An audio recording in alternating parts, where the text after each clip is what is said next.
Right then, howdy folks, how's everyone doing? It's been about a week I think since my last video. Just going to be doing mainly a talking one today. As you've probably seen from the title, this is going to be a frequently asked questions sort of video. I get messages like every day asking about certain things, so I thought if I put everything into one video, that way I can basically, if someone has multiple questions for me about exterior cleaning, they can just head to this video and I'll try and answer everything here.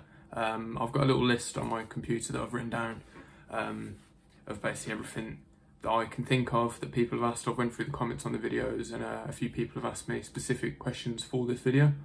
So I'll get into it. The first thing I'll talk about is just a brief overview about me, because people, I guess, want to know more about me. My name is Sid. I run Partridge Exterior Cleaning. If you can see it there, I've got my new hoodie here today. Yeah, very nice. It was originally Partridge Window Cleaning. And it was that way for a few years, and then near enough 12 months ago I switched over to exterior cleaning to focus more heavily on roof cleaning, pressure washing, guttering, and I put the windows on the back burner for now. Secondly, the location is Burton-on-Trent, that's where I live at the moment, but I do cover Birmingham, and this year I'll be going back to Gloucestershire quite a lot, fingers crossed anyway, if COVID lets me. To get some work done down there. So my minimum charges, this comes up all the time. So basically I'll just list everything off. So window cleaning, my minimum charge now, I mean, unless it's like a just front, something really easy. But for a standard house, it's 15 quid. I don't go any lower than that now. So I've still got some customers on my small round here that are less than that, but any new customers that come along, it's £15 and that is it, no lower. As I say, unless it's a just front, and then it'd probably be £7.50 or something. And then minimum charges for gutter clearing out, that's 50 quid. I don't go any lower than that, even on a bungalow, unless, you know, I'm doing a favour for someone. But yeah, 50 quid for clearing out, and then it's a bare minimum of 120 for gutter cleaning. But I include clearing it out with that price as well, because I've never cleaned some guttering if it's got muck in it. It's always good to clear it out first. So yeah, guttering altogether, 120 absolute minimum. Average house is probably about 150. Again, these are prices that I get away with around here. Where you are, say if you're in London, I'm sure you could probably be doubling that, maybe even tripling it, because of the price difference of the areas. And maybe if you're up north, like further north than me, you might be a little bit lower than that, just because of, again, the income on the areas. What's next? Pressure washing. I have 100 quid minimum for pressure washing, even if it's a small patio area. But apart from that, I base my price around 3 to 4 metres squared. But 3 to 4 pounds per metre squared. But my minimum charge is 100 quid. So that's just loading the pressure washer up, getting fuel for it, driving to the job, unloading, getting set up. It takes a while. If you do a lot of pressure washing and using a petrol one anyway, you'll know that it can take a bit of a while to start up sometimes and actually get going on the job. And then what have we got? Roof cleaning. My minimum price for roof cleaning for a 2-storey roof, just your average semi-detached or terraced house, is a bare minimum of 700 quid. So it works out to about 350, 375 pound a side, front and back. But that's including a treatment. If the customer opts out of having a Biocide treatment on their roof, I will actually do it for cheaper. Again, because getting the chemical in is £100 at that price. I don't really charge anything extra for putting the Biocide on the roof, usually sort of a £50 to £100 labour fee for actually soft washing the roof. That's because I really want people to go for that soft washing option on the roof afterwards, just so the roof looks better for longer, and it's my work I take it on as, so I want to be able to do the best job as possible. Now if I'm just scraping the roof, I'm going to be walking away from the job thinking, I'm not going to be happy with that. You go back in 6 months' time and it's probably not going to be looking very good. So I always say to the customers, look, I barely charge anything on top. All you have to pay for really is the chemical and a little bit of my time, and I'll get that Biocide on that roof for you. So 700 quid, 750-ish, minimum, bare minimum. Bungalows, I do tend to go a little bit lower. You'd be looking sort of around 500 for some of the bungalows that I do. But then again, some big bungalows have got much more surface area on the roof than most of the houses that you'll be coming across. So yeah, just take that into account. Again, go with your metre squared. Right then, so that's enough waffling from me. Let's actually get into it now. So I'm going to start off with the roof cleaning. The first question is, what biocide do I use? I use Algo Clear Pro. I'll be putting some pictures up and some video footage probably throughout this. Yeah, that's the only one that I've actually used so far. I am going to be trying some new ones out next month, and I'll do some reviews on that. But so far, Algo Clear Pro works great. I've only actually had one problem in all the time the roof cleaning. This came up the other day actually. It was a roof that I did probably looking about 4 or 5 months ago now. No, maybe even longer. Yeah, and it did end up raining the night after I soft washed it. So I said to the customer, keep an eye on it, let me know how it goes. And truth be told, the tiles look great, but in the gaps, it has basically washed it out of the rain. So there's something to remember. That's a lesson learned for me now, to be really careful about the rain. But it's, you know, all the other jobs I've done with that product have been perfect. And yeah, I've had no complaints with it. So I highly recommend Algo Clear Pro. Number 2, what do I use to scrape? I've mentioned this a million times. It's the Freeman's Flexi Scraper. The best tool in my collection, absolutely love it. I'd recommend that to anyone else as well. Really versatile tool, Facebook group dedicated for it. I recommend everyone joining that. I'll pop a link down in the description for that as well. But that's my go-to roof scraping tool. Yes, number 3, what do I do about the chemical runoff on the roof? So what this means is when you're soft washing a roof, there'll be the chemical running down, going into the gutters. This is something I haven't been mentioning in my videos for some reason. I think to do it every time, but then once I've got all my gear on, I just like to get the job done basically. But you need to be disconnecting any downpipes that are connecting into the pipes below. You know, the downpipes that run straight into the ground that basically go into the water system. You need to disconnect those downpipes at the top, so none of that chemical is going to be going down into the drains, because it's terrible for the environment and it's no good for anyone. Now, if it's a pipe that's going off just to the ground, you know, it curves off at the bottom and there's, I don't know, gravel there or something, it's absolutely fine. I still would recommend plugging it up if you can. I usually basically, if there's one that I can't get off, or it would mean I'd have to screw a section off of the guttering to be able to, you know, take this off, it's more hassle than it's worth. So you need to figure out a way of basically collecting it. Now you can put like a cup in the downpipe, which works if you can find a cup that's big enough. But some are different sizes. I tend to shove a towel in there. If you're brushing the biocide on the roof anywhere, there's not, or spraying it, there's not going to be much of a runoff. So if you just stick a towel in the downpipe and then basically mop everything up, there's never much in there anyway. But mop it up after you go, and you'll be covering yourself. But you don't want to be spraying the roof, connecting the downpipe again straight away, and then running off, because there will still be some rundown coming off that roof. So double check that. You just basically don't let it go into the pipes below the ground. It's not good for the environment. This is one that gets asked all the time as well. What flow do I have my backpack on when I'm soft washing? I use a big boy backpack too, so I'll explain it in terms with that, but I have it on the slow connection, the slow flow option basically, and there's a twisty nozzle that you can adjust the flow on it. So if you want it quick or low, I have it about 1/4 of the way up. So it's not dead slow when it's just a dribble coming out, because then you're going to find yourself having to do multiple passes on each tile because there's not enough chemical coming out. So just about 1/4 of the way up, it means there's enough of a stream that it's foaming up as you're going, and you don't have to keep going back over the same spots. And next up, how many times will I fill up that same backpack on a standard roof job? This gets asked literally every day as well. On a standard 3-bed semi, I'll probably fill up the backpack 2.5 times, which means I'll be using about 2.5 litres of biocide on that roof. It sometimes depends. Sometimes you'll do the entire roof in just 2 fill-ups. Sometimes it'd be even less than that, but I like to get as much on there as possible and go back over some spots that I think maybe I didn't get that part well enough, because the last thing you want is patchiness on the roof.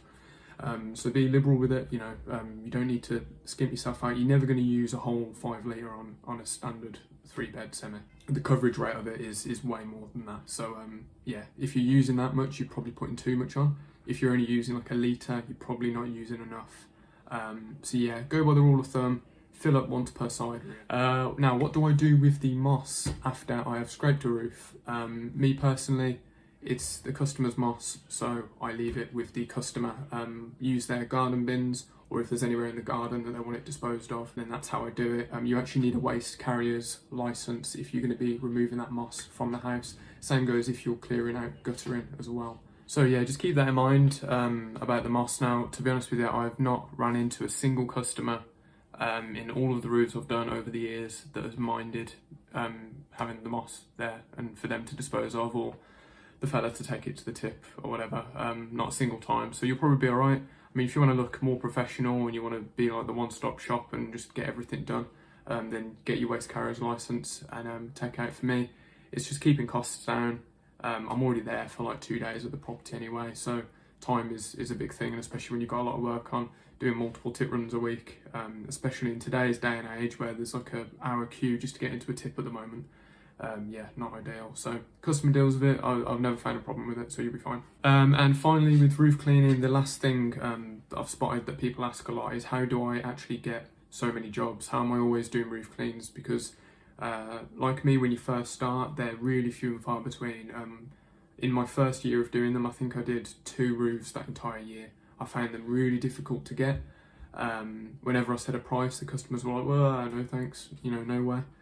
Way too expensive. I've had a quote for 200 quid or, you know, whatever. Yeah, it's just effort. It's just putting the adverts out there, knowing what you're speaking about. That's the main thing I would say, is when you go to quote a property, a customer knows if you know what you're speaking about or not. So when you're there and it's only sort of your first couple of jobs, you're a bit hesitant, a bit worried about what you're saying. You might even be over-promising and the customer's thinking, I don't believe that for a second. You know, or you end up finding yourself in trouble because you've over-promised something.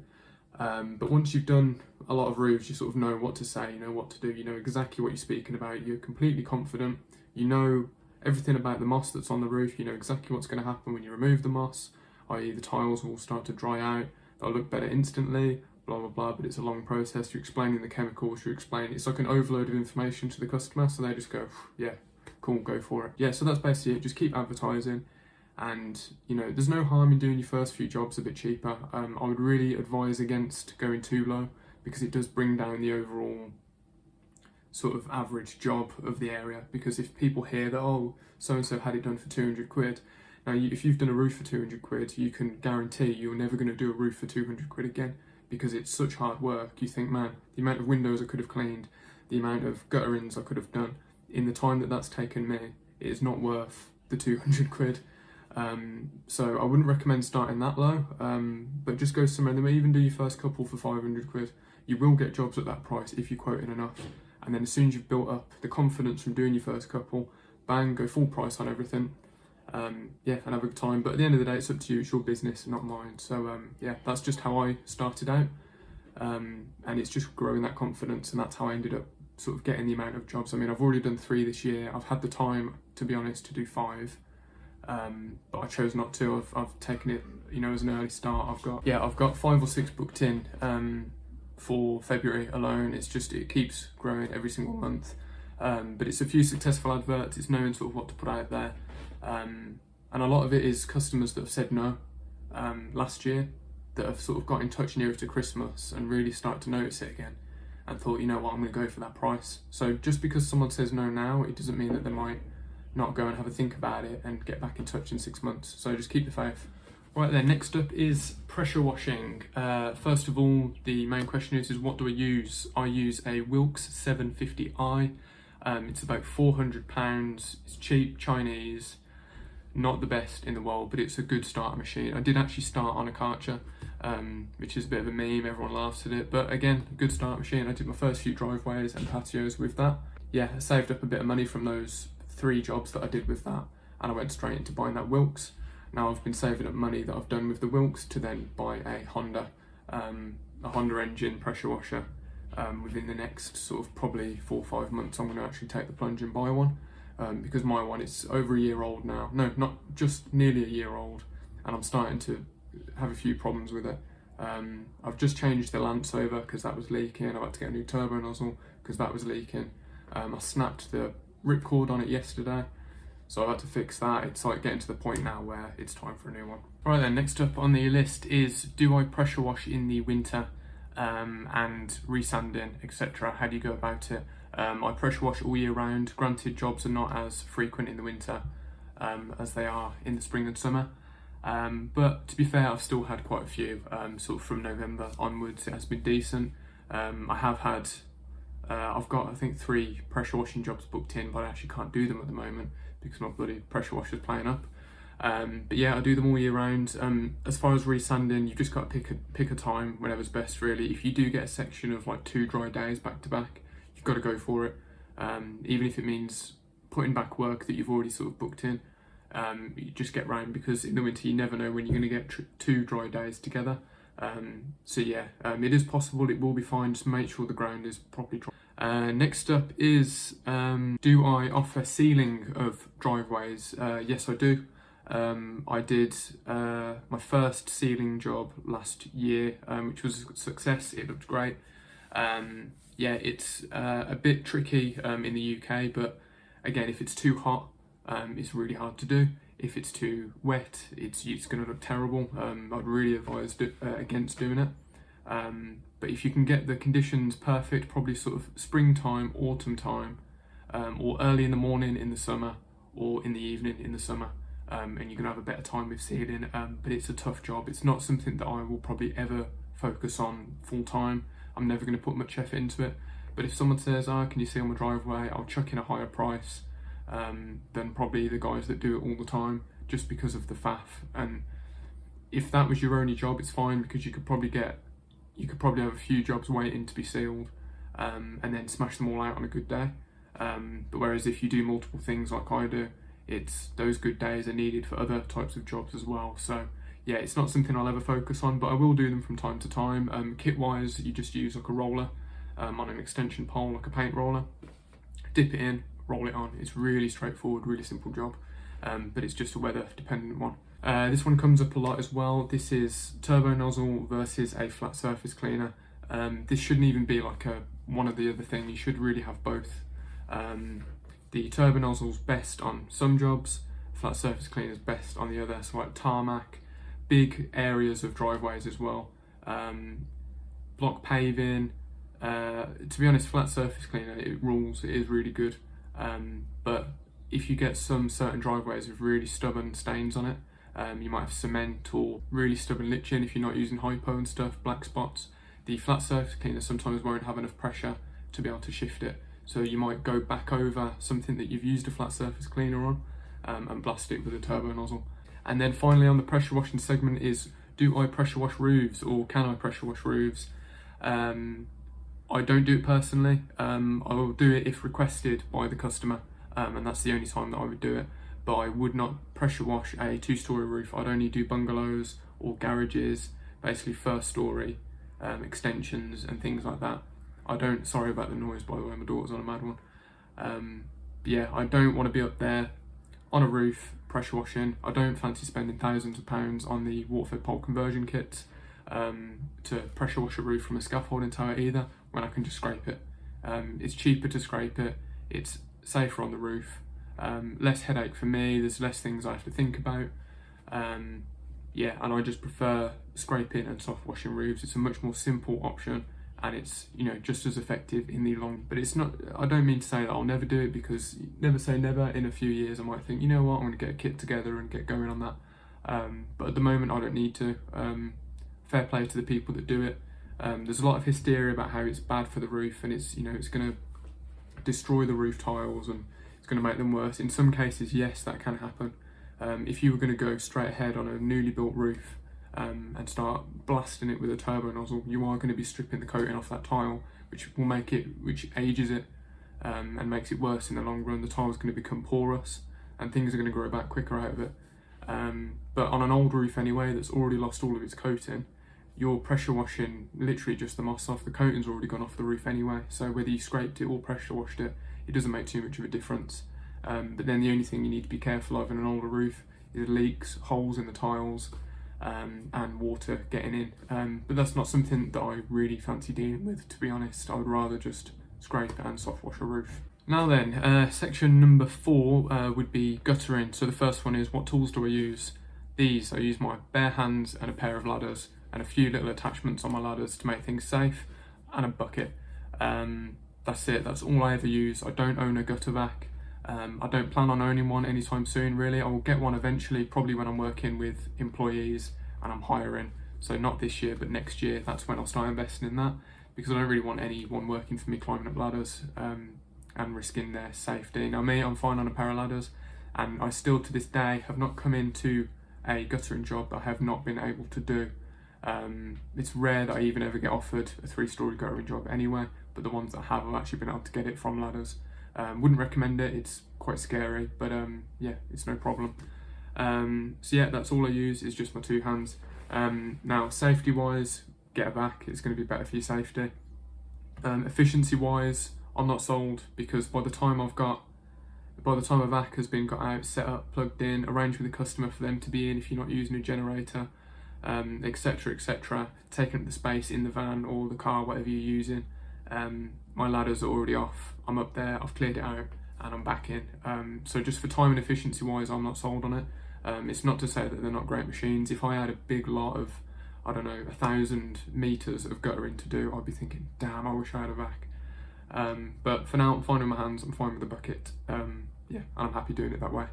How do I get so many guttering jobs? Same thing as a roof thing, just advertising. It's really quite easy to get guttering leads in. Just get a few sort of adverts out there, a video works great, or if not, just a few before and after pictures. Also, if you have a decent sized window cleaning round, say you have 300 customers, 200 customers even, if you actually spent a month of your round, every time you saw someone saying, by the way love, I do offer gutter clearing, do you want me to pop up there and have a look and see if your needs doing while I'm here? They'll go, oh yeah, go on, you might as well have a look for me. Climb up your ladders, have a look in the guttering, yes or no. You could probably book in, I don't know, 5 jobs a day, just by adding that to your regular window cleaning round. I know it's only going to last for a month, but then every single one that you've done, you can just book in next year. So it's a yearly job, and you can keep going for it. And finally, in the gutter clearing section is how do I get over conservatories? This is a good one. Now, this is a tip I used to use. Basically, the long story short is an extendable pole. So you go up either side of the conservatory, whichever's easiest for you, and then use a 18-foot pole there and clear out what you can with your hands, and then either pull towards you with a gutter tool or push it the other way into a spot that you can reach. It's very, very simple. That's where a gutter tool comes in handy, because it will just slide in and you can slide it towards you. It's very simple. If not, you can use anything like a wolf and garden pole with a wire brush on the end, and you can just shove the moss all the way over to the side. Again, very easy, but it can be a bit daunting for people being up there using a pole. So for people like that, get a gutter vac. Yeah, might end up saving your life, you never know. Right then, and finally we're on to the window cleaning point. So the first one is, what tools do I use for window cleaning? Now, I am 95% traditional window cleaning at the moment anyway. So I use a Ninja squeegee and a liquidator channel as well. So that's 2 different squeegees that I use for different things. I use a liquidator for bigger windows, a Ninja for smaller windows. Yeah, so that's my squeegee setup. I use a run-of-the-mill standard Unger mop, a Ninja bucket on a belt, and that's it. I use blue microfiber cloths. I don't use any scrims anymore because I only have to do minimal detailing these days anyway, and just a basic towel to wipe the frames. So that's it, that's the only tools I use. For certain water-fed pole stuff, I basically use my Renegade pole that I use for roofs with a N-Light brush head on the end. Now I was using a Gardner SLX 25 foot for a long time, and that's a great pole for window cleaning. I would really recommend that. So the next point on that is water-fed pole or trad, what is best? What do you think is best? What would you recommend doing? It doesn't matter, they both have their best uses. So now if you want to maximise your profit, you want to do more houses a day, you want to make more money basically, then you want to go water-fed pole, because you could probably genuinely do twice the amount of houses in a day water-fed pole than you can traditionally. Now, but also in terms of water-fed pole window cleaning, it's more expensive, it's harder to start up, you need a bigger van. I mean, you can use the backpacks and stuff, but if you're going to be doing 30 houses a day, you're probably not working out of a backpack. You've probably got a tank set up in the van, you've got your RODI system, you've got the works in there basically. So you make more money and you do more houses, you can have a much bigger business, but it's more expensive, it's costly to start up, so that's why a lot of people start traditionally. Now I've only got a small round, I've got about 30 houses around here now, and it's all traditional. It's literally, I've got all the houses over the road, I've got next door, it's just a walk-in circle that I do basically. It takes me about 2-3 days to do it. Just walk in a big fat circle and I end up back at home. So there would be no reason for me to spend thousands of pounds, £4 grand on a big van setup just to do 30 houses. Now, if your primary focus is to do window cleaning, and that is going to be your money earner, that's your breadwinner, that's your 95% of your work is cleaning windows, spend the money. Save up the money and spend the money, because you're going to make it back probably in the first 2 months. And then you're just going to keep growing from there. And yes, it can be hardest to get customers water-fed pole, but there's customers out there for everyone, so you just need a bit of effort. I'm not going to do a canvassing segment in this because I've spoken about it enough, but just knock doors or hire someone that you trust to knock doors for you. Do your research on these companies, advertise, and you'll easily build a big business. Now, if you're just coasting along, you just want to make some extra money on the side from your main regular job, then I just recommend going traditionally, because there's no reason to invest so much money for something that's not going to be your main focus. So yeah, sorted. So then finally, this is the last point in the video. I'm sorry, it's probably a really long video. But a lot of people ask, why don't I do many window cleaning jobs anymore? And the simple answer to that is, I don't know where I'm going. I'm in a place at the moment where I don't plan to be living for much longer. So I have to sort of make a decision on, do I want to invest all the time building up, a really great window cleaning round, which I will do again, in a place that I don't want to be living? Not really, because I feel like I'll be making false promises to my customers by saying, oh, I'm a regular window cleaner, you've got me for years now, when I'm planning to be gone this year anyway. So there's no point for me. I've been here a year already. I won't be here for a second year.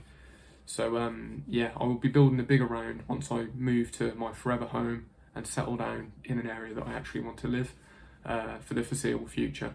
So that's the short of it really. I built up a few starter customers around here when I moved, just to get some money in and just get a bit comfortable in the area. And then I just went full on exterior cleaning. I thought, I've done windows for so many years now and built so many businesses. While I'm here for this short amount of time, I might as well try something new and take a bit of a risk. And that's what I did, and that's paid off for me so far. So now I've got a lot more confidence going ahead when I do end up moving. I know I can build around straight away, and I can build my business in quite a few different ways. So yeah, that's the end of the video. I thank you all for watching. I'll sort of celebrate this as a bit of a 500 subscriber special Q&A. I think I'm at 560 nearly now. Sorry, my daughter's crying again. But yeah, so thank you everyone for subscribing. I didn't think I'd get to 500 that quick, but the goal for this year is 1,000. So if you enjoyed the video, please subscribe, give it a like, because it does help the channel sort of start to grow. Thank you very much. Cheers. Take care.